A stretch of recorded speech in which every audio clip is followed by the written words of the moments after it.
All right.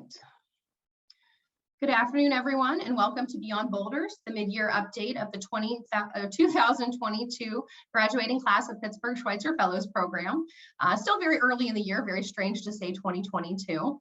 I'm Rebecca Tyers-Brown, the Executive Director here at Pittsburgh Schweitzer Fellows Program and an Albert Schweitzer Fellowship Fellow for Life.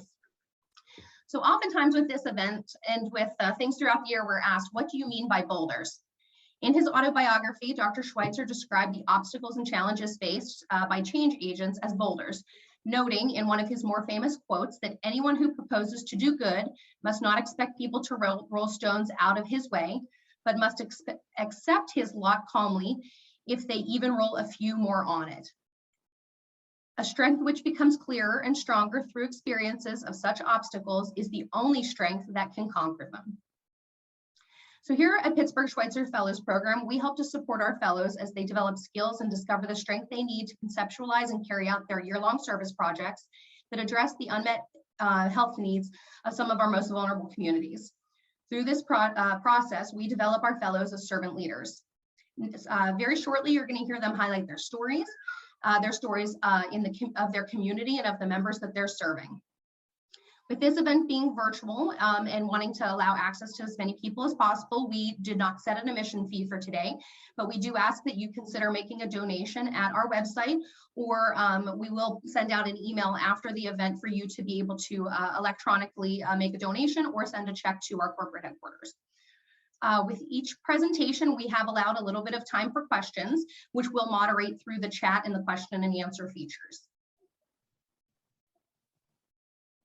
All right, so before we hear from the fellows, first allow me to introduce Brittany Massar, our program manager here at Pittsburgh Schweitzer, and the overall coordinator today. She'll be advancing the slides and taking care of all of the tech. Brittany, take it away. Thanks, Rebecca.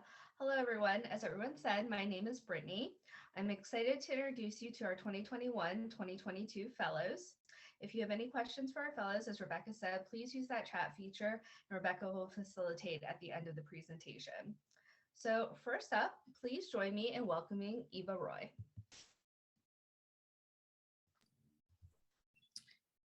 Hi, everyone. My name is Eva Roy, and I'm a Pittsburgh Schweitzer Fellow for the 2021-2022 academic year. Next slide. So for a little bit about me, I was born and raised in the South Hills of Pittsburgh. I attended the University of Pittsburgh for undergrad and studied psychology and anthropology. And then I started at Pitt Med, and I'm a current fourth year applying into plastic surgery with interests in breast reconstruction. And I really wouldn't have been able to have made it this far without the support of my friends and family. And this is a photo from my white coat ceremony back in 2018 below, and then from graduation at Pitt up above. Next slide. So for a little bit more about my project, it's called Breaking Down Breast Cancer. And it's really the focus being on promoting breast cancer education and awareness and increasing access to mammograms in the underserved populations of Pittsburgh. Specifically, I've created material on what to do, if you find a breast lump in both English and Spanish, and developed a screening survey to identify women who may be high risk and offering them genetic testing for mutations such as BRCA1 or BRCA2, and then connecting them with the proper resources and helping them kind of through that pathway. And I've been doing this at the Birmingham Free Clinic, and I've been volunteering at this clinic since my undergrad days. So it's been great to be able to work with them, and they're an amazing site, and they provide, excellent care at free of cost to anyone in Western Pennsylvania without insurance. Next slide.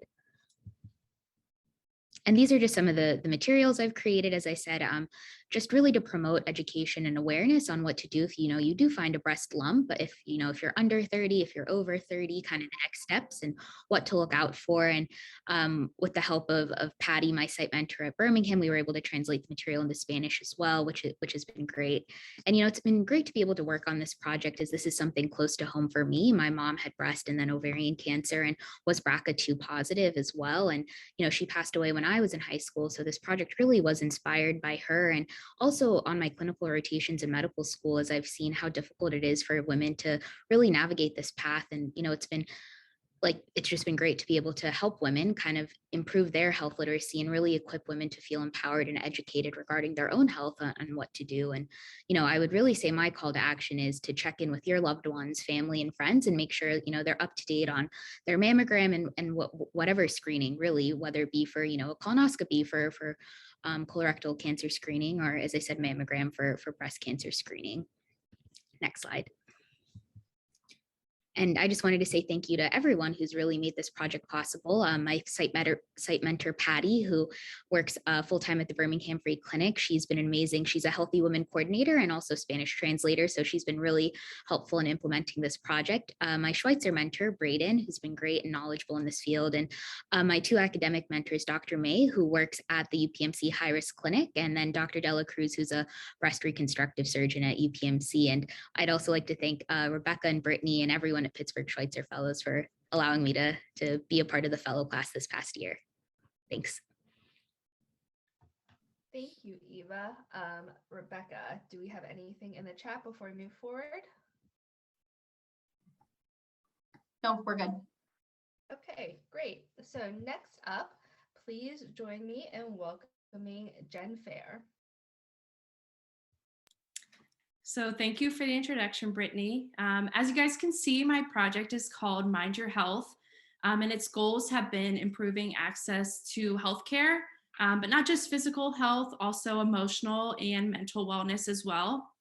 I don't know if you guys know, but nationwide, 56% of adults and close to 62% of kids who have a mental illness don't receive proper treatment for it. So I knew I wanted a project that aimed to help that disparity, as well as making healthcare more accessible. So if you could go to the next slide, please. So like Brittany mentioned, my name is Jen. I am a second-year medical student at Lachlan Seton Hill in Greensburg. I'm studying to become a pediatrician, and my project has been at the Alma Illery Clinic in Homewood, which is a federally qualified health center that provides services to patients on an affordable sliding scale basis in areas of the city where healthcare might not otherwise be accessible for patients. So next slide. I think it's easy to think in a city like Pittsburgh, it has like leading scientific discoveries, huge healthcare systems. It's easy to think that healthcare and medical care would be accessible to all. But actually at one of our fellowship meetings, we heard a talk from a professor at Pitt, Dr. Bowie, and she spoke about how Pittsburgh actually has some pretty great health disparities among different areas in the city and different groups in the city. And the clinic that I've been working at helps to lessen those disparities. Some of the work I've been doing at the clinic includes things like screening patients for social determinants of health. So access to safe housing, transportation, ability to pay their utilities, if they struggle with any mental illness. And all of these things can have an impact on a patient's health, just like their genetic makeup or their diet or their exercise can impact their health. So I've also been hosting luncheons at their Hosanna House in Wilkinsburg, giving talks on different medical topics of interest. For example, I gave a talk about the differences between COVID, the flu, allergies, and how we can kind of keep ourselves safe from those things. And then I've also been working with a pediatrician there and making educational materials to be given out to the patients as needed. So next slide. So just moving forward with my project and my career, I hope to take the things that I've learned from the speakers, from my class of fellows and their projects, and everything that I've learned at the clinic and use it for the better care of my future patients. As a future doctor of osteopathic medicine, we take a pledge to care for the patient's mind, body, and soul. And I really feel like the fellowship has allowed me to learn about those things and better myself as a medical student. So I want to thank you guys all for coming today. Thank you, Brittany and Rebecca, for all your help. And thank you guys for all the work that you do. Great, thank you, Jennifer. Rebecca, are we good to move on? You're good. Okay. Great. Next up, we have Stephanie Hood and Patricia Masso Maldonado. So good afternoon. As Brittany said, my name is Stephanie Hood and my partner is Patricia Massa Maldonado. We're third-year Doctor of Audiology students at the University of Pittsburgh. And this year we've been continuing the Hear Up project. So originally started in 2016 by Schweitzer Fellow Rachel Friett. Hear Up stands for Hearing, Education, and Resources for Underserved Populations. Next slide, please. So the Hear Up project was designed to provide equitable and accessible audiologic services to the medically underserved and low-income populations of Pittsburgh. Our services include hearing evaluations, where we can determine if and how much hearing loss a patient has. We also provide hearing aids free of charge to those patients who could benefit from them, and these are devices that can be unattainable to those with even average incomes. We also provide regular follow-up care where we maintain, fix, and clean the hearing aids that we've provided and check for changes in hearing levels. We make appropriate referrals when necessary, and we provide relevant hearing-related counseling. This year, Patricia and I have also been working on the addition of counseling-related videos to be translated into languages most often spoken by patients we see, which are Spanish and Nepali. We currently provide services out of 3 locations, so the Birmingham Free Clinic, and our 2 new locations this year are the Squirrel Hill Health Center of Brentwood and Catholic Charities downtown. And each of these clinics operates under a similar mission to provide compassionate and patient-centered healthcare to uninsured members of the Pittsburgh community. Prior to the COVID-19 pandemic, our services were offered out of 2 clinics, so Birmingham Free Clinic and the Squirrel Hill Health Center of Squirrel Hill. But the Squirrel Hill Health Center, however, became a COVID-19 vaccination center and testing center, and those patients who had been seen at that location were left without access to audiologic care. But this October, we were able to begin serving patients out of the Squirrel Hill Health Center of Brentwood, where we've been seeing those patients who had to go without care for nearly 2 years. Next slide, please. We've been fortunate to serve many patients so far this year out of the 3 locations, 2 of whom were a Nepali couple we saw for a follow-up appointment at the Squirrel Hill Health Center of Brentwood. This couple was accompanied by their daughter, who served as their interpreter. The family had moved to Pittsburgh a few years ago as refugees, a group which makes up a large proportion of our patient population. The couple's daughter informed us that because of the pandemic, her parents, who used to be seen in Squirrel Hill, had been waiting 2 years for us to make new impressions of their ears, as the instant ear molds we had made last had hardened and become uncomfortable. We only really expect those ear molds to last about 6 to 9 months before they need to be remade. They had continued to wear their hearing aids and the ear molds despite the discomfort because of the great need they have for their devices and the benefit it brings to them.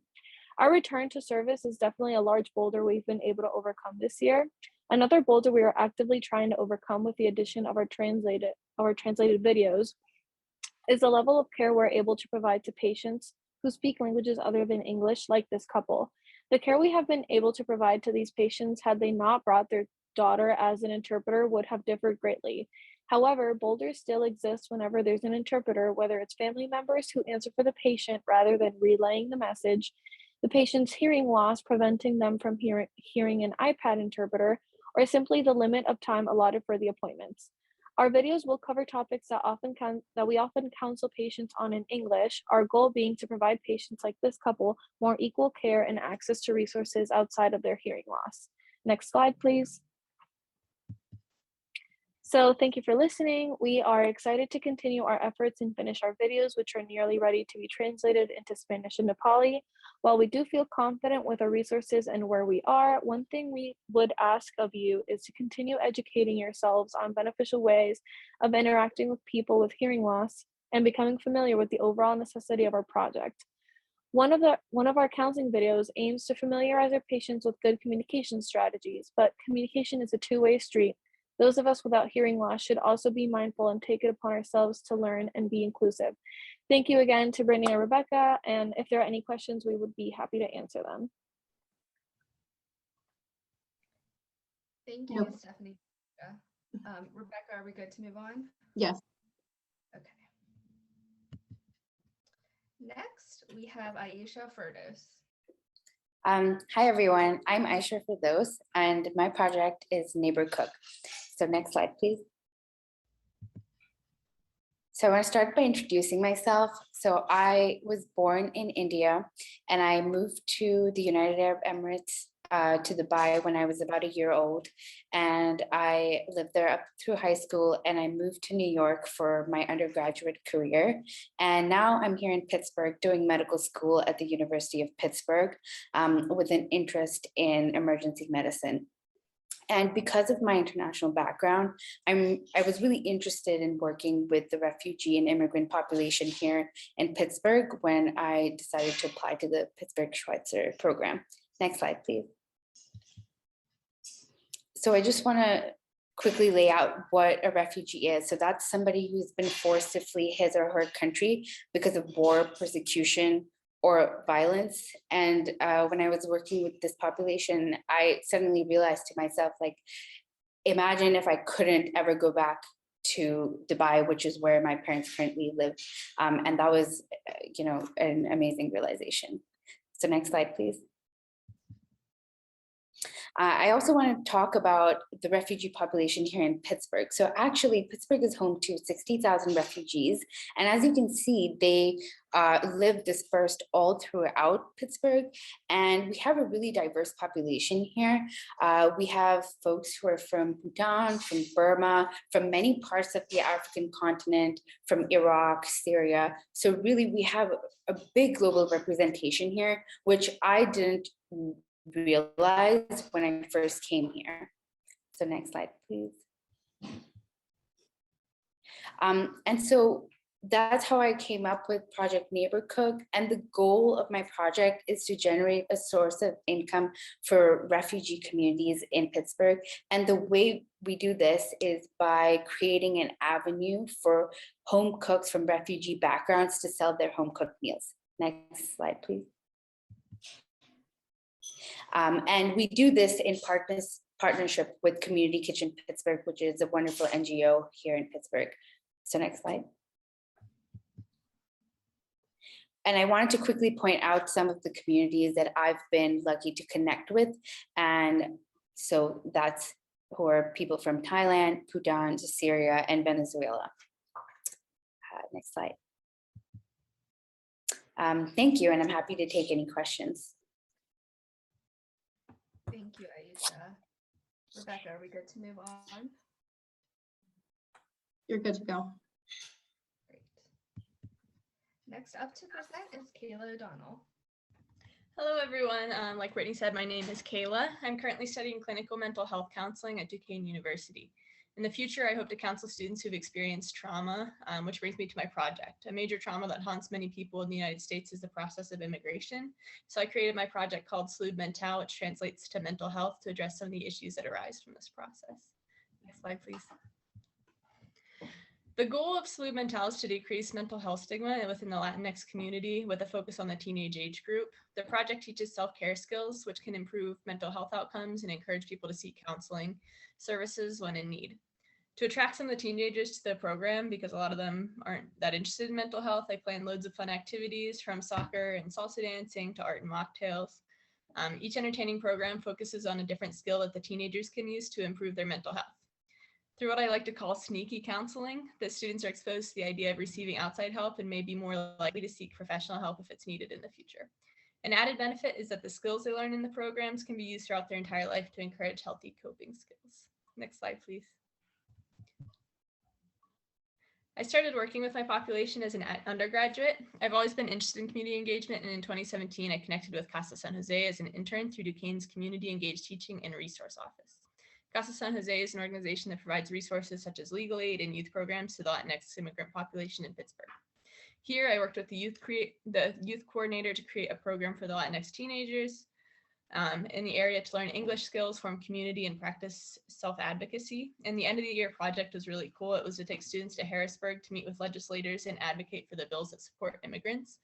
I was immensely impressed with the ability of the teenagers to be able to advocate for themselves when they were in a new country speaking a new language. During this process, I became very close with the students, and they told me about the constant fear of deportation and experiences with racism. There's this 14-year-old girl who told me that her parent was deported while she was at school. She and her 6-year-old sister got off their school bus and found their house empty. She was able to move in with her aunt and uncle, but still feared that they would be deported as well. Right now, she lives a life full of anxiety, and a few of the other Latinx teenagers like her have turned to underage drinking and smoking to cope with their anxiety. So after hearing her story, I spoke with the staff at Casa San Jose about referring her to a counselor, but they told me about the barriers related to mental health care, lack of access to insurance, a sparse amount of counselors in the Pittsburgh area who speak Spanish, and the stigma within the community about seeking help outside of the family. It was at that moment that I decided that I wanted to improve mental health care services for this population. So to facilitate my project, I reached out to Casa San Jose. Not long before, they hired a mental health coordinator for the first time, and I've been lucky to work with her in forming this project. Though I've really enjoyed developing Salud Mental, it has not always been easy to coordinate the logistics. Unfortunately, my Spanish speaking skills are limited, so an important resource for the project was an interpreter. It's vital that all people have access to mental health services in their native language for best outcomes. But after looking for a long period of time, I was unable to find an interpreter with reasonable rates within the Pittsburgh area. But coordinating with my mentors, we brainstormed the idea to reach out to college students majoring in Spanish who may be interested in this project, and we found a student willing to help. Although he's not as skilled as interpreting as a professional, he truly cares about each of the students and has played a huge part in making them feel comfortable and welcome in a space that may normally be uncomfortable for them. So in order to continue my project, I need additional funding to pay an interpreter as well as to fund the activities that draw the students into the program. With your help, I can play a part in the future mental health outcomes of these local Pittsburgh students. And that's all. Thank you. Thank you, Kayla. Rebecca, are we good to move on? No questions. Okay. Next, we have Samuel Lassetier and Elizabeth Kahn. Thank you, Brittany. So hello, everyone. My name is Sam Lassiter, and I'm a second-year medical student at Lake Erie College of Osteopathic Medicine. Hi, everyone. My name is Elizabeth Kahn, and I'm also a second-year medical student at Lake Erie College of Osteopathic Medicine. All right, so Advocacy in Action is the name of our project, and it's a group run through Achieva's Empowered Voices program.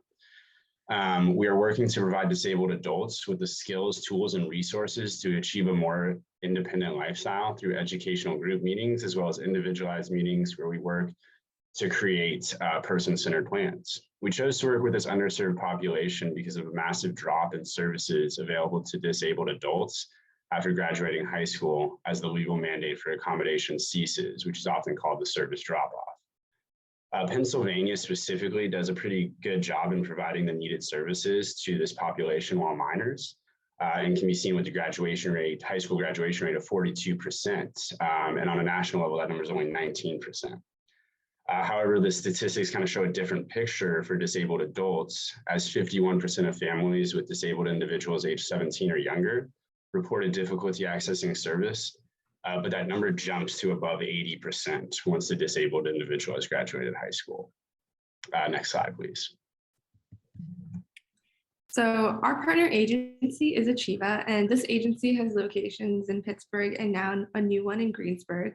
And Achieva advocates for, empowers, and supports people with disabilities and their families throughout their lives.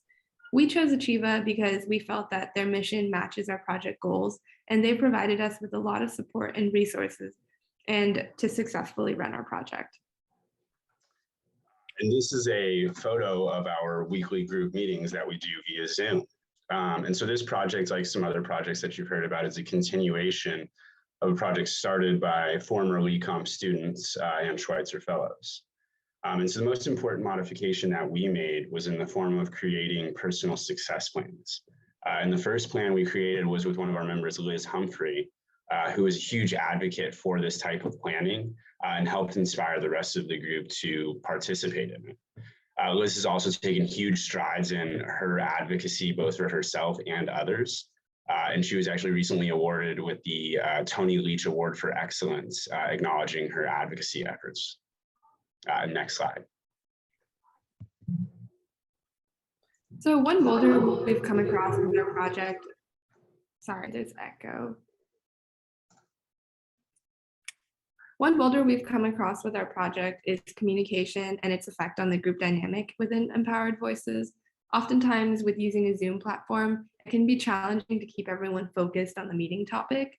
And the Zoom chat box is normally used to kind of help facilitate discussions during our meetings, but sometimes people in the group will start having various unrelated conversations, and that can be really distracting for the other individuals that are participating. So what we've tried to do is redirect individuals who are distracting throughout the meetings to refocus them in the chat box. But we also at one point tried to disable the chat box, which we realized quickly was going to isolate others from the conversation. So we're still working towards finding a solution to the Zoom method of our meetings with COVID, and it is something we want to continue working on in the future. And for our future, we are hoping that this project will be continued past our fellowship year, and Empowered Voices will continue to have the bi-monthly meetings and more activities. And now our project has obviously taken place the entirety through COVID. So a lot of that has been via Zoom and remote ways of meeting. So our call to action is to help in funding transportation for the members of our group to get to the actual meetings, and then providing food and other sources of funding for the meetings themselves. So to answer one of the questions in the chat, we have started using various features within Zoom and Google Meets to kind of accommodate for our Zoom meetings. So now we have the hand raising option, and we try to incorporate more of the like yes, no options in the like bottom of the Google Meets features. So we're still working towards that, but that's one of the more specific resources we've been using to try to facilitate like an inclusive environment over a Zoom platform. And with that, we would like to thank you all for coming today and give a huge thanks to our mentors and Schweitzer Foundation for their support. Thank you. Sorry, I just wanted to expand upon the answer that Elizabeth gave. One other thing that we've been doing as well is we prepare our meetings and the questions that we're going to ask, obviously in advance of the meeting itself. And we send those prompts and questions to our nonverbal members so that they can think about it and draft a response. So when it comes, they can send it directly in the chat. Okay, great. Thank you, Sam and Elizabeth, and thank you for monitoring the chat and answering those questions. And next to present, we have Varun Mandi and Sneha Putnaik. Hi, everyone. My name is Varun Mandi. I'm a second-year medical student at the University of Pittsburgh School of Medicine, and I'm originally from Orange County, California. Hi, everyone. My name is Sneha Putnaik, and I'm a third year at the University of Pittsburgh School of Medicine, and I grew up in Charleston, West Virginia. We both have been in Pittsburgh for undergrad and med school, so feels like home. Our project is called the Pittsburgh Black Birthing People Heart Health Project. And if you could go to the next slide, we'll tell you more about it. Okay, so what is our project? Our project focuses on improving the cardiovascular health of hypertensive, diabetic, and obese Black birthing people. And the reason why this is so important is that in Pittsburgh specifically, the rates of Black maternal mortality are worse than 97% of similar American cities. And cardiovascular risk factors are actually a major complication leading to the Black maternal mortality. And we would like to combat these by better preventative care that offsets the effects of racism and sexism heaped on Black women. So the ways our project specifically focuses on these are by, one, educating participants on maternal and child health topics, two, empowering participants to advocate for themselves and overcome barriers to their health that they may see come up in hospital systems, and three, guide participants to social and community resources that can improve their health outcomes. So I am interested in pursuing a career in OB/GYN, where I hope to provide equitable and holistic care to my patients.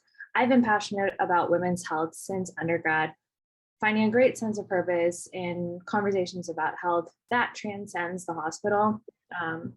And I believe this project has given me the opportunity to start my journey towards becoming a better physician and giving back to the community in a very culturally sensitive manner. Understanding the women that we have worked with has been a very humbling and wonderful experience for me. And I'm interested someday in pursuing a career in cardiology.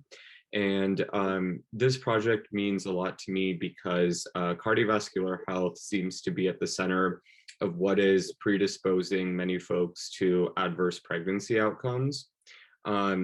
And in fact, racism also seems to equally be at the center of this problem on part of providers, the medical system, and in terms of folks who decide resource allocation. So when I was an undergrad, I studied philosophy of race, philosophy of medical racism, and effective strategies on combating it. So this project means a lot to me because of those reasons. Next slide, please. So we are working with the Bridges Postpartum Hypertension Clinic. That is our main site.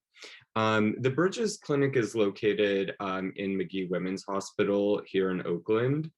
And we're also partnering with Healthy Start Pittsburgh, which is a Black community organization that's also here in town. We are drawing our mentors from these two organizations. So first and foremost, we have Demia Horsley, who comes to us from Healthy Start Pittsburgh. She's done a lot of work in the Black community here to ensure that whether it be children, adolescents, or even adults are set up to the best of their ability to live the healthiest lives that they can. And she empowers them mainly with resource connection and activities for healthful living. In the center, we have our main project mentor, Dr. Malamo Contouris. She's the founder of the Bridges Postpartum Hypertension Clinic. This is a clinic that receives women who have had hypertensive disorders of pregnancy. So that means women who have had high blood pressure, preeclampsia during pregnancy, very complicated pregnancies, unfortunately, many of which have involved fetal or newborn demise. And she's working with them to improve their cardiovascular health and ensure that in second or third pregnancies, they don't face similar situations. And lastly, we have Dr. Sarah Telstra, who is a very important member on campus in women's health in the Department of General Internal Medicine.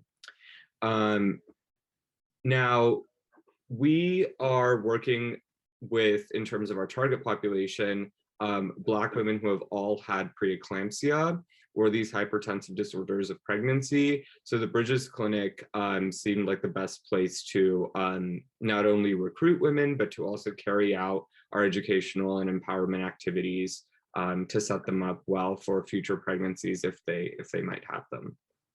Next slide, please. So far, the project has been going well for us. Because of the pandemic, we've been carrying out our focus groups, needs assessments, resource assessments, as well as interventions on Zoom. The focus groups that we've done have been the most eye-opening experiences that really emphasize the importance of our work. We know in the literature, we know in social media, this is a very common topic of conversation right now, Black maternal mortality. But to hear the narratives that the women have shared with us, just how badly the medical system here in Pittsburgh has turned its back on our participants has been very eye-opening, especially as medical trainees right now. And it's especially emphasized the importance of our work. The women have talked to us numerous times telling us that these focus groups themselves have been very therapeutic for them because they've never shared their experiences with anyone else outside of their family, let alone with people who are going to go into medicine. In terms of boulders, recruitment during the ongoing pandemic has probably been the biggest boulder. You know, getting people on our calls, getting them to be on our calls on time, especially when there's so many things going on at home or work, has been a bit challenging, but there has been a lot of participant interest. So we're happy about that. So one of the major reasons that we did the focus groups is we wanted to make sure that these women had a platform to be heard, and we wanted to make sure that any interventions that we did were things that they said that they wanted, and we wanted their voice to be the loudest voice in this room.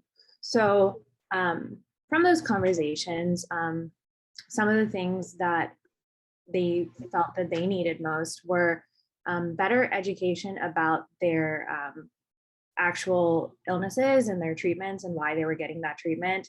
I think the most limited thing in your doctor's office is time, and they just felt like they weren't getting all of that information. And in order to like make healthful choices, they really needed to understand what was going on with their health and why making certain changes was so important.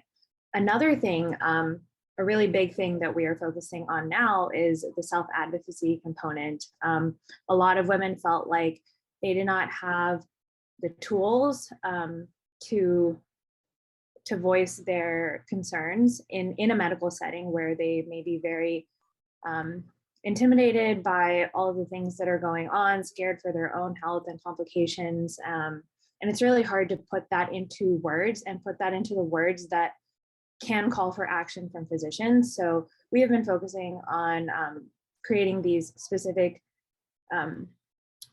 ways of them to learn like better self-advocacy skills.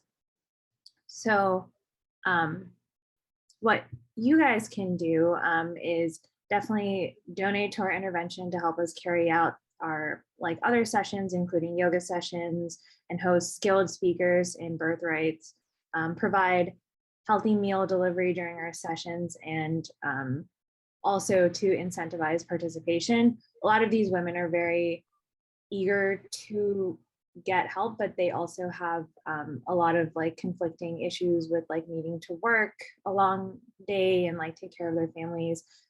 So anything that you guys can do would definitely help. Healthy Start Pittsburgh is also a wonderful organization who has done so much for this community and is a huge voice for these women. So donating to them or the Schweitzer Fellowship would be wonderful. We want to thank the Schweitzer Fellowship for really giving us this space to explore these needs and to ourselves become better physicians for the future. And to answer a couple questions that are in the chat, some of the most promising interventions to help reduce disparities in cardiovascular disease would be to set folks up before their next pregnancy to have better heart health and better vascular health. So a decrease in blood pressure and weight, these two things are very closely tied to one another. And doing these things before pregnancy would set someone up to have a less risky pregnancy.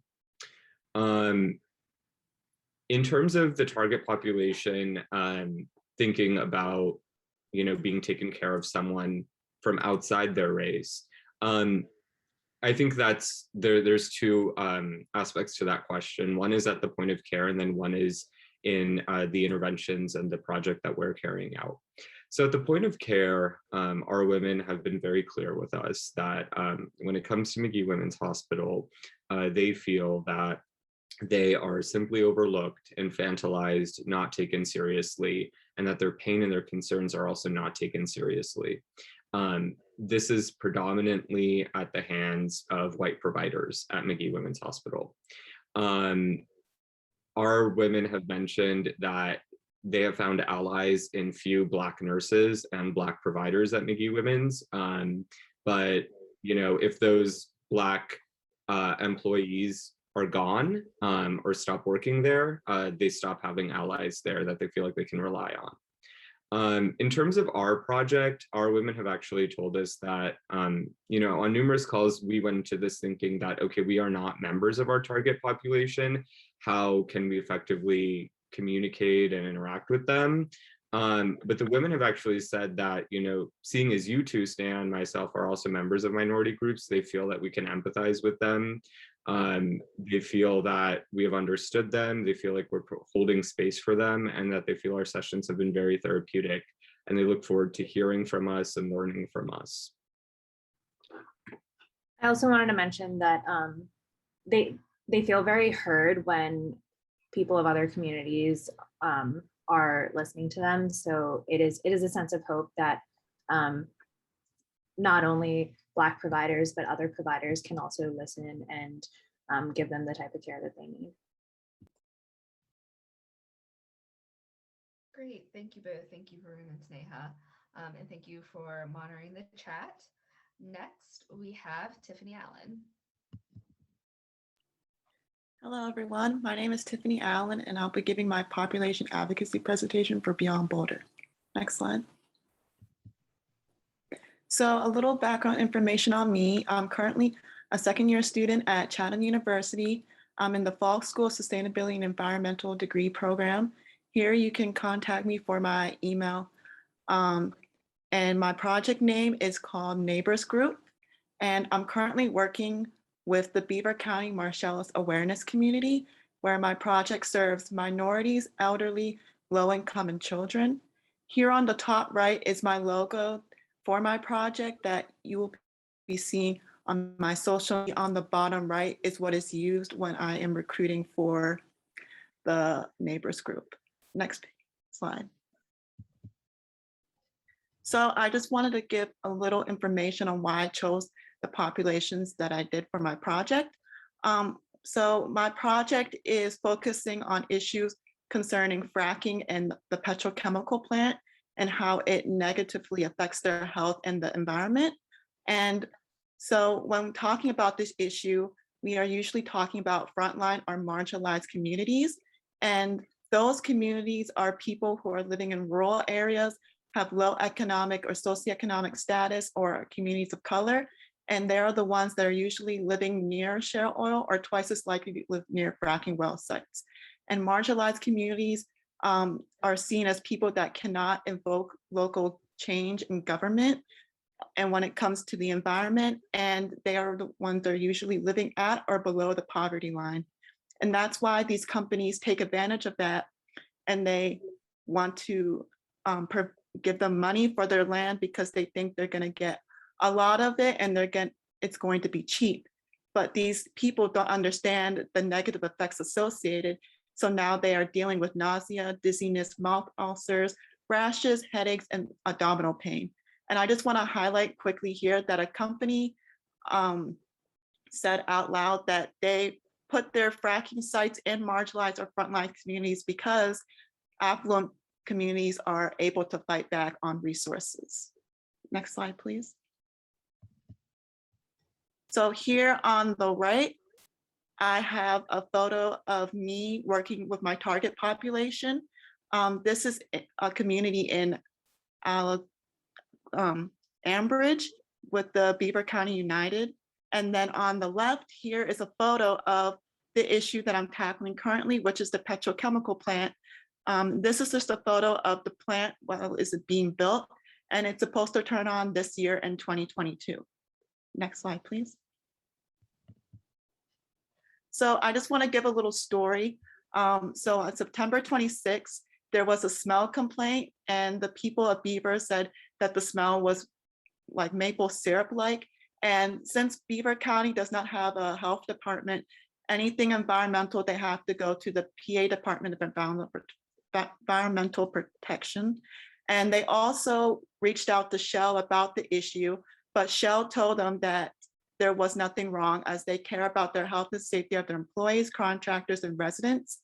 But when the PA Department of Environmental Protection came to look at the issue, they didn't find anything, even though the residents knew that the smell complaint was coming from a leak at the water cooling tower. And so with this issue, the residents had a sense or felt like the PA Department of Environmental Protection and Shell did not care about them or the residents. And so that is why for my project, I want to give residents a voice to know that someone does care about them and the issues that they have when it pertains to fracking and the petrochemical plant. And something that you can do or a call to action with this issue is to write, call, or email your legislator about policy issues like this. You can also attend a municipal meeting, and also you can get yourself familiarized with like a fracking well site or the petrochemical plant by watching a frackland tour, as that will give you more of an up close look at what a fracking or petrochemical plant looks like and how in retrospect people live near these sites. And that's all I have. Thank you, Tiffany. Rebecca, are we okay to move on? No questions. Okay. Next, for our last fellows presentation, please join me in welcoming Laura Holton. Hello, everyone. It was so lovely to hear about all the other fellows projects. So thank you to everyone here, and thank you to all the other attendees for spending your afternoon with us. We really appreciate your support in coming to Beyond Boulders. Like Brittany said, my name is Laura Holton, and I'm excited to tell you about my project called Healthy Roots. Next slide, please. Before I tell you about my project, though, I just want to give you a little background about me. I'm a current second-year medical student at Lake Erie College of Osteopathic Medicine, or LECOM, and I'm working on earning my medical degree to continue to work with women, hopefully in the future, to empower them to take control of their health and their lifestyle. So in regards to my project that I'm currently working with, Healthy Roots takes place at Lifeway Pregnancy Center in Latrobe, Pennsylvania. And we mainly work with pregnant or postpartum mothers, and we work towards breaking the generational cycle of poor health and their past history of living in survival mode. Many health and lifestyle habits that we have as adults originate when we're back as kids growing up in our homes.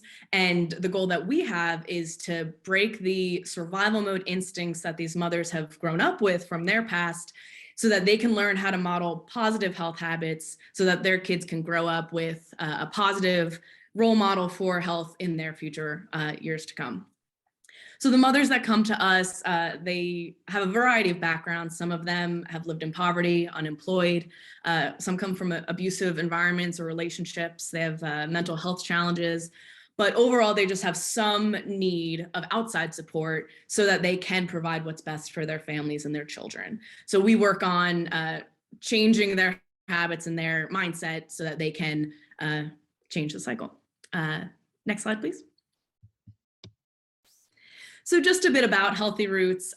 We have it organized in a way that there are 4 pillars of health: physical, mental, emotional, and relationship. And in my mind, you can't have good overall health if you have a weakness in one of these areas. So during our weekly meetings, we focus on teaching these health skills or health habits that focus on different themes within these pillars, but ultimately trying to encourage the mothers to incorporate these skills into their week that they're about to have. Along with the skills that we teach, the actual practical hands-on skills, I've found most importantly that Healthy Roots has fostered a community. It's a community where new mothers can ask questions, ask advice, share stories, both good and bad, share their frustrations, and just know that they're not alone, because a lot of these mothers don't have a support system beyond Healthy Roots.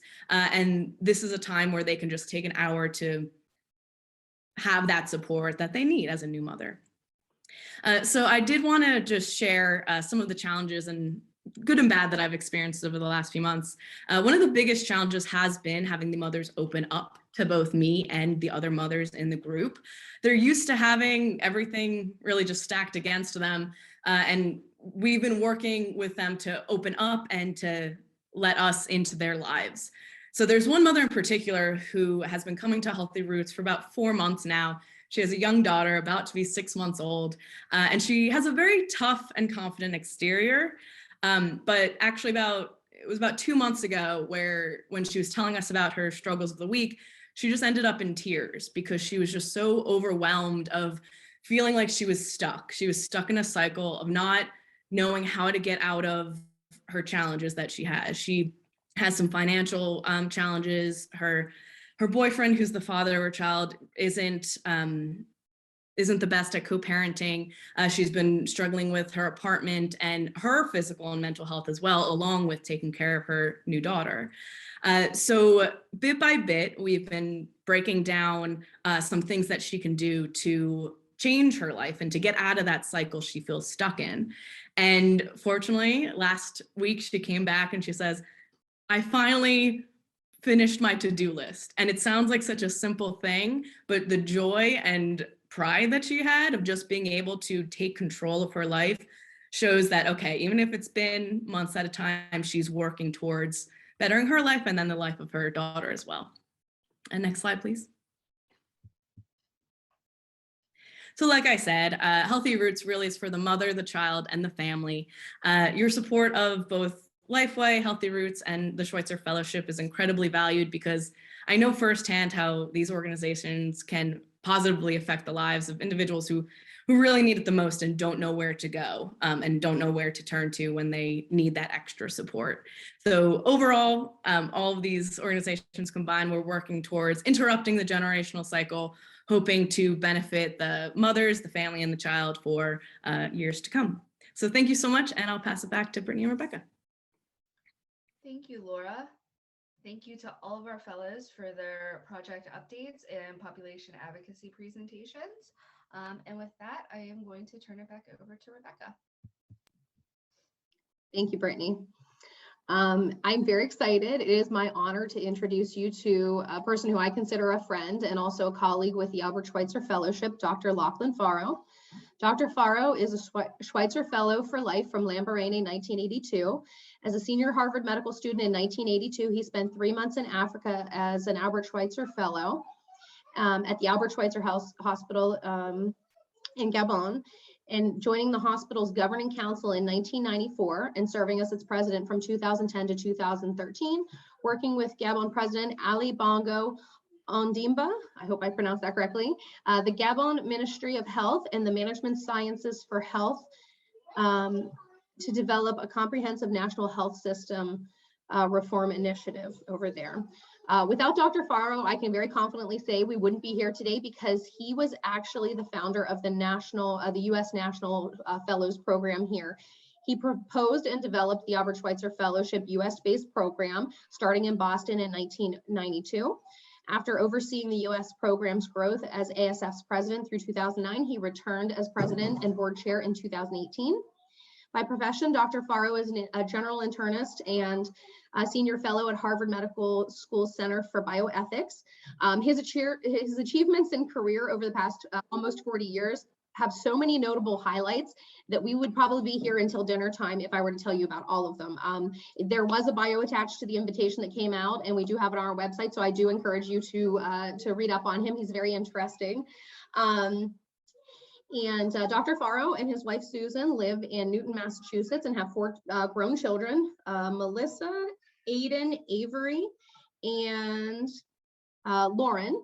Forgive the noise in the background. Those are my future Schweitzer Fellows. And with that, I'm going to turn it over to Dr. Farrow. And Lachlan, you should be able to share your screen. Okay, great. Okay, can you guys see this and hear me? Yep, you're good. All right, great. So I had no control over Rebecca. I told her 1 or 2 sentences, but I told her I couldn't stop her. So I'm going to cover lots of things very quickly, but the fellows, my main audience, but for everybody, you'll have copies of these slides, and then I upload into Google Drive a bunch of other things about Albert Schweitzer, stuff like that you can read later. So I'm going to go through a bunch of things quickly, and because we also have Jen, I really want to hear from. And then the other thing that I will say is about 1.5 years ago, I stepped out of all of my official professional jobs at Beth Israel Deaconess Medical Center, other things, to focus completely on health equity, anti-racism work. And in that, everything that is going to be required is going to take beyond my lifetime, I realized. And so the single most important thing that I can do with my time, which I'm doing a lot of, is find younger people that I can invest in and support. And there's nobody higher on my priority list than Schweitzer Fellows or Fellows for Life. So if any of you that I've listened to and already been inspired by, Eva, Jen, Stephanie, Patricia, I won't read all your names. If you think it even might be helpful to talk at any time, Rebecca knows how to find me. My bio has contact information at the end. So I hope this is just an introduction. Having said that, I'm supposed to be giving the final keynote kind of thing. So let me run through some PowerPoint slides. All right, the theme today, whoops. Yeah, the theme today is Beyond Boulders. Here's the quote that Rebecca read at the beginning. I just want to stress, a strength which becomes clearer and stronger through experiences of obstacles is the only strength that can conquer them. I'm going to allude to that as I go through this. Rebecca also asked me to try to talk some about Alfred Schweitzer, but connect that to the pandemic and some of the boulders that you all have because of the pandemic, but also broader issues. And as I was thinking after Rebecca invited me, I really think that the COVID-19 pandemic really is what I'll call a Lambernet moment. I'll explain that a little bit for all of us. And I don't mean just all of us who are here today. I mean, everyone in this country, if not beyond that. The word Lambernet, I actually enjoy. It's a word in the Galois language in French Equatorial Africa, but translated into French, the French translated as osons nous, but what it means is let us dare. So if you have a Lambernet moment, which I'll try to explain what that is, then that's the time to dare things. And then the core Schweitzer ideas, I could talk about Schweitzer in lots of ways and things that you can read about. I'm going to talk about is his idea of reverence for life, which he thought was the basis of all ethics, but it's a little more complicated than the simple words reverence for life. I'll try to explain. My life is my argument is simple. You Schweitzer fellows have heard that the goal isn't talking about things or writing things. The goal is showing in your life what you think life should be like, and that's the way you influence other people. The importance of ideals, and then finding your own Lambernet. Now, Alfred Schweitzer, and very succinctly, in his 20s, you guys have all been to college, now you're in health professional school. In his 20s, he had already earned 2 PhDs, one in philosophy, one in theology. In addition to that, he was the leading scholar of the music of Johann Sebastian Bach in Germany, in Europe of the time. Just examples of the importance of that. If you look up in Wikipedia, Albert Schweitzer in Historical Studies of Jesus, you find that the book he wrote in 1905 stopped all historical studies for decades because he basically had answered questions or said what people had done was all wrong. Still taught in divinity schools in the United States today.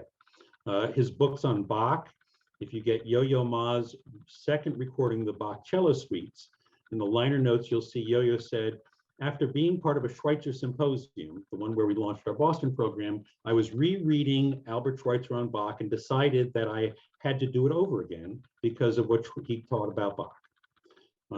At the same time, as a scholar, he found himself not fully satisfied, empty at times even, in letters that he wrote to his future wife, Elaine Breslau.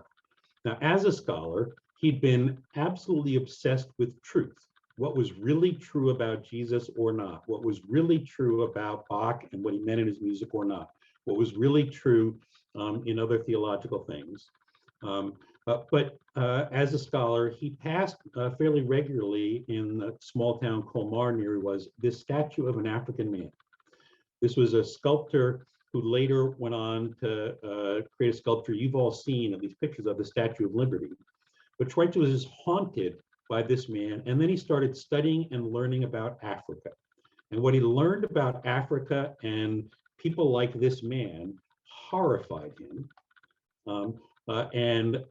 You'll have this, you can read it in more detail, but he had written his PhD dissertation in philosophy on Immanuel Kant, the German idealist moral philosopher. He had written his second PhD on the New Testament and Jesus and Christian values. And then seeing how in Africa those had been completely violated by people who called themselves Christians, who called themselves moral Europeans, horrified him. So you can see here, he says, our culture divides people into 2 classes: civilized men, a title bestowed on the persons who do the classifying, and others who may only have the human form or may perish or go to the dogs. This noble culture speaks so piously of human dignity and human rights, and then disregards this and treads these millions of people underfoot only because their skins are of different color. And he's horrified by that, the hypocrisy.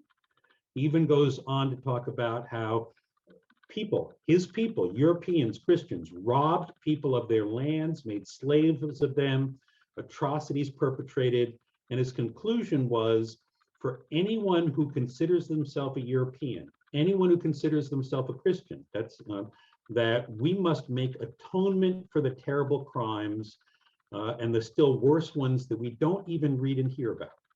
Okay, he said this is in a sermon he gave. He was just 29 years old in this, I imagine, this all-white middle-class church in Strasbourg. You can hardly imagine what it was like for people to hear that. But the facts of how people with color had been treated horrified him, and then it sounds like the recording stopped.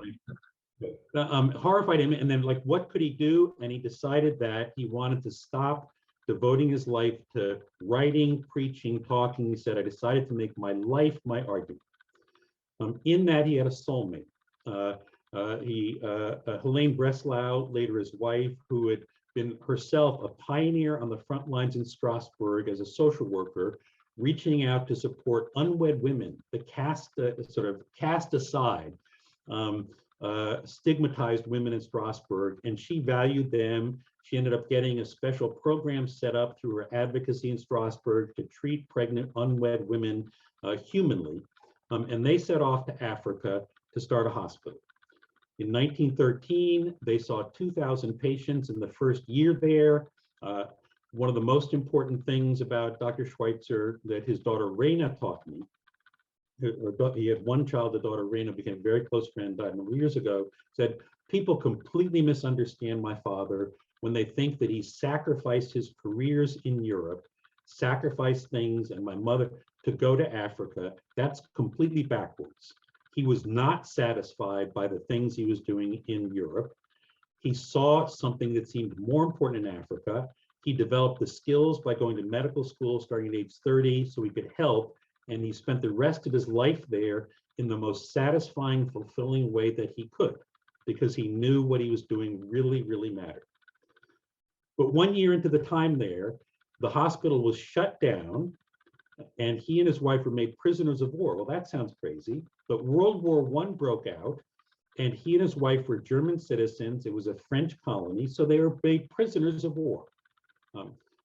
He then had time on his hands. He was in despair because the country of the Enlightenment, Germany, Immanuel Kant, moral philosophy, the German Lutheran Christian churches had no power at all to influence Germany initiating a war and slaughtering human beings by the tens of thousands. And he was in despair about all ethics, religion, and human beings. And then one day out on the river, he was allowed to go down the river, and he's been studying Buddhist philosophy, Chinese philosophy, other things like what's missing in ethics. Something completely not intellectual happened to him.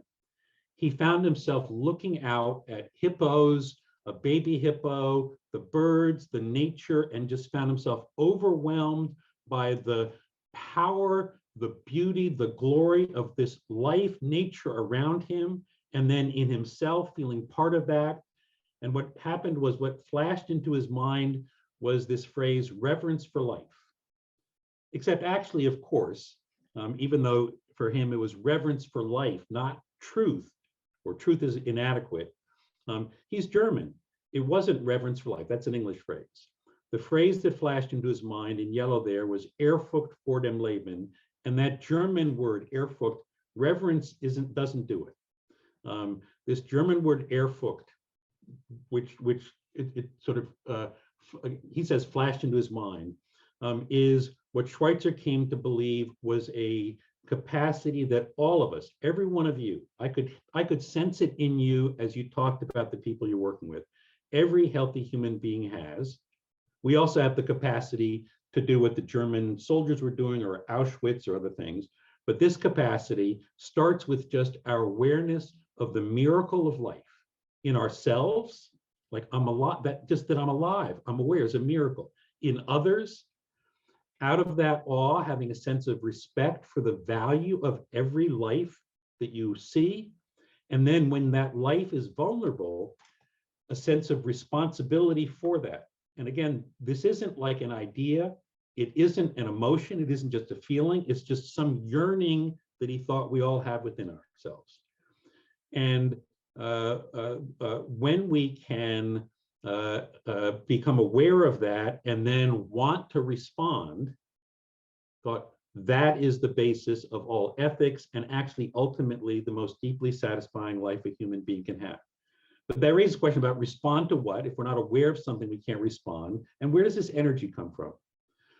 So Schweitzer says, ethics alone consists in this, that I experience the necessity of practicing the same reverence for life, because it's natural for us to care about our own life, toward all will to live as toward my own. Anything that maintains or furthers, enhances life, not just my own, but the life around me, is good. And anything that damages, destroys, or oppresses or inhibits life is evil. Now, it's easy and it's natural when you think of a cute baby, right? Any healthy human being seeing a cute baby can't help but want to help that baby if it's vulnerable. It's much more challenging, not as immediately natural for Albert Schweitzer. This is a patient with leprosy or Hansen's disease, where, again, this isn't an emotion. Your emotional reaction is first to like recoil, or some of the problems you're seeing in Pittsburgh, whatever, you go, oh my God, you put your hands over your face. But then you take a deep breath and you realize that this life, even though you may have a negative initial emotional reaction, has as much yearning to live and thrive, and actually has as much life and thriving within this per human being as that cute baby. And then if you can find ways, it takes skills, it takes persistence and knowledge to help this life thrive. In fact, if you're able to help life thrive, it wouldn't thrive if it weren't for your help. That gives, he believes, I think it's true, human beings the most deeply satisfying feeling any of us can have. Now, it doesn't have to be far away off in Africa. It doesn't have to be even across the street. Knowing that you have helped and mattered to another life can be the child down the room if you're a parent. It can be the person you're lying next to you when you go to sleep at night. But knowing that you've mattered and helped someone else thrive, and then that positive feedback loop to you, is what he thought we needed to do. Now, in this, another thing, MLK, one of the people Schweitzer admired profoundly, said it's not just a matter of looking and seeing a problem. You need to be able to imagine how that could be better, to have a dream. And it can be a dream for the whole country. It can be a dream for you yourself, what you want to be. It can be a dream for women at high risk of dying in pregnancy, and a dream that they could have a safe childbirth. You need a dream.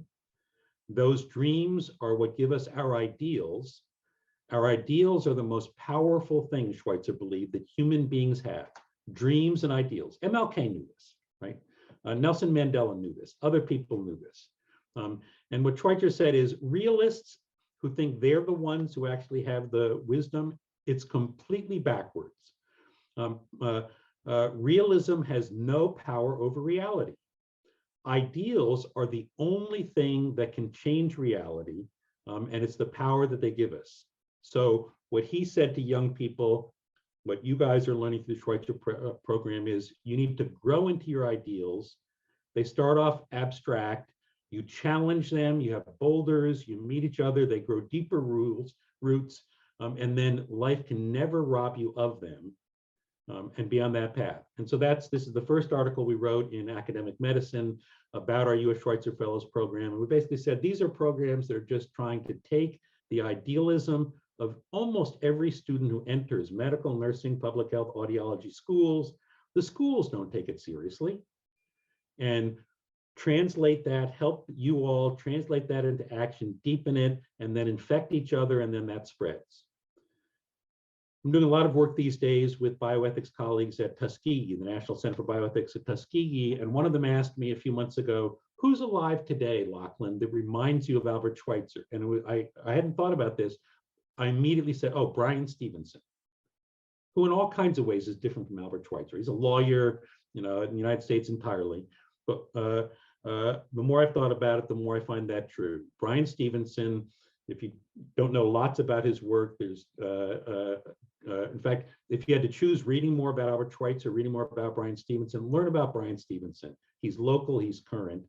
And what he learned himself as a lawyer, didn't know what he was doing initially, going down and meeting with people on death row, and then it was boulders, problems, but the more he got close to them, he calls it proximity, the more he got to know them, as he got close to them, he found in them, and then in what they brought out in him, power to change the world that he never found in any other experiences. Brian also says proximity to the condemned or incarcerated. For Albert Schweitzer, it was proximity to people in Africa who were right there. He'd gone there, he was with them and saw what at stake, made their humanity and the question about my own humanity even more powerful and energizing. So the strength that you all need, you have within yourselves, but you need actually to have that challenged, deepened, and actually when you encounter other people, the people in the community, it's not going, oh, you're going to take care of them. This is what all of you said in your projects, empowering them, recognizing in them the power that they have to grow and thrive. And then also, as a couple of you are saying, talking with Black women, like we're not Black, they actually found in you sources of energy and support. You then, I'm sure, hearing that from them, found more in your own, and then that can grow. At the same time, you sometimes have really difficult challenges. Another Schweitzer quote, if we haven't given you what Schweitzer says, the truth is, the boulders sometimes or other things in life are more overwhelming and we don't have the strength to overcome them. We don't get stronger from that. We're overwhelmed. And sometimes, frankly, our light goes out. But what we find often, if we allow or have people around us, sometimes you are this for other people, including the people that you're trying to connect with and help support, whose light has gone out, but then you come, you bring them hope. Sometimes our light goes out. Each of us owes the deepest gratitude to those who have rekindled that light. You're going to hear from Jen, so I'm going to stop in just a minute about her experience as a Fellows for Life. Frankly, if you haven't read her Beyond Boulders speech, she totally gets it. And she's more your age, so you spend time listening to her, not more to me. Everybody in this country, my Black friends like to say, or even students like to say, and with this sort of irony, there's actually some real justified rage behind it. Oh, how incredible it is that so many Americans have realized we have a racism problem. Like, duh, okay? But there's no conscious American who is unaware today of problems of racism, problems of women, problems of other inequities, problem of the disabled and others. You cannot be unaware, right? Schweitzer noticed a statue. He had to study and go and look at it. Every American now knows. There's no excuse. What's missing is examples of concrete things that people can do that are not draining and, well, I'm going to sacrifice my life. They actually are a source of profound fulfillment. We can have a much better country. Everyone can find your own Lambernet. You guys are finding yours, a place where there are others in need, but then where your own unique talents, skills, energies, what make you most fully you, proud of yourself, good about when you go to sleep at night, is needed. And when you're there with those people, they and also you thrive most humanly. So I'll just close. Schweitzer was often asked if he was an optimist or pessimist. This is in his autobiography. He says, it's a little more complicated. In my thinking, and this applies to me about this country today, about our world, you'd have to say I'm pessimistic. The problems are at least as bad as anybody seems to think if you actually honestly look at them. But he says, but in my willing, I'm completely optimistic because we can have the future that we want if we will just engage in the way that we're capable of. And it's not just me or you, or I'm looking at Tiffany or she or other people, you know, are the ones on my screen. It says, just as the rivers that we see are much less numerous than the underground streams, this idealism, what we can see is tiny compared to what people all over carry in their hearts, unreleased or scarcely released.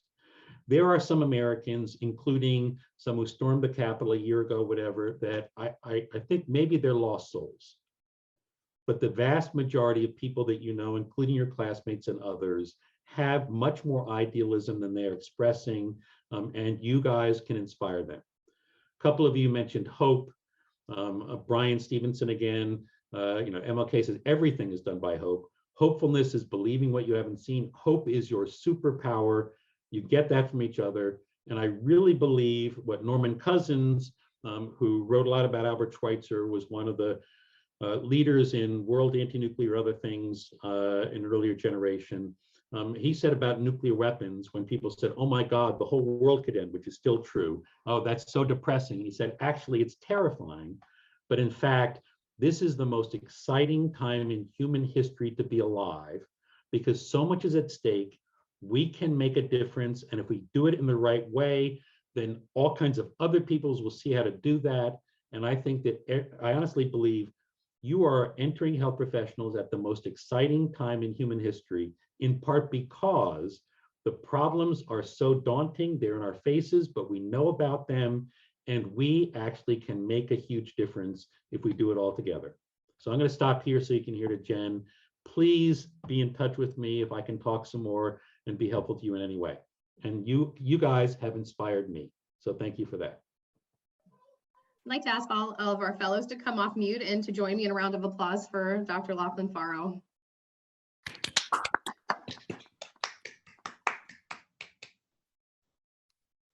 Lachlan, thank you so much for joining us today.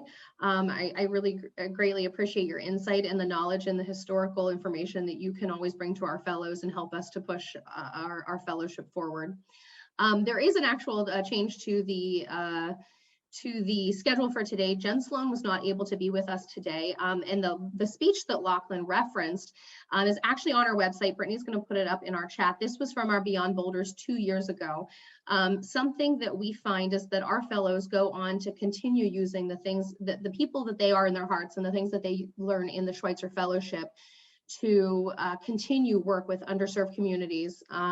Jen is a social change fellow for the Pittsburgh Foundation and helping them to understand how the large amounts of money that they have can really be funneled to the areas where it is needed the most to bring up the base of our community and to help our most vulnerable neighbors and communities. So I do encourage you to go to our website and to view her speech from a couple years ago.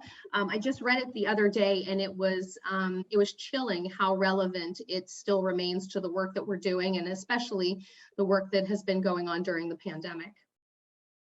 I'm going to check the chat very quickly just to make sure there's nothing.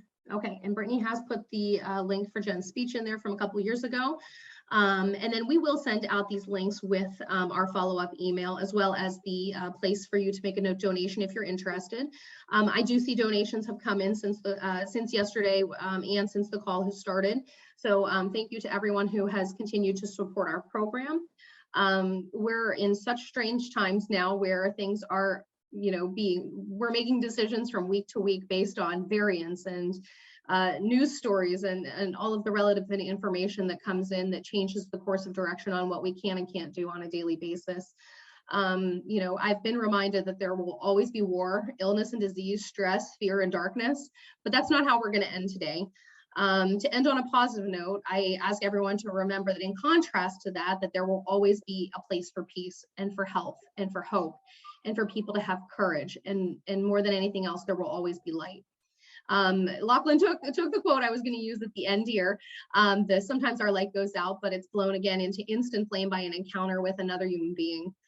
That's really what this event is for me every year when I listen to the fellows talk about who they're working with and how they're helping them to find a place of health and wellness. I hope that everyone on this call has felt as ignited by Dr. Farrow's words and the accounts of our fellows.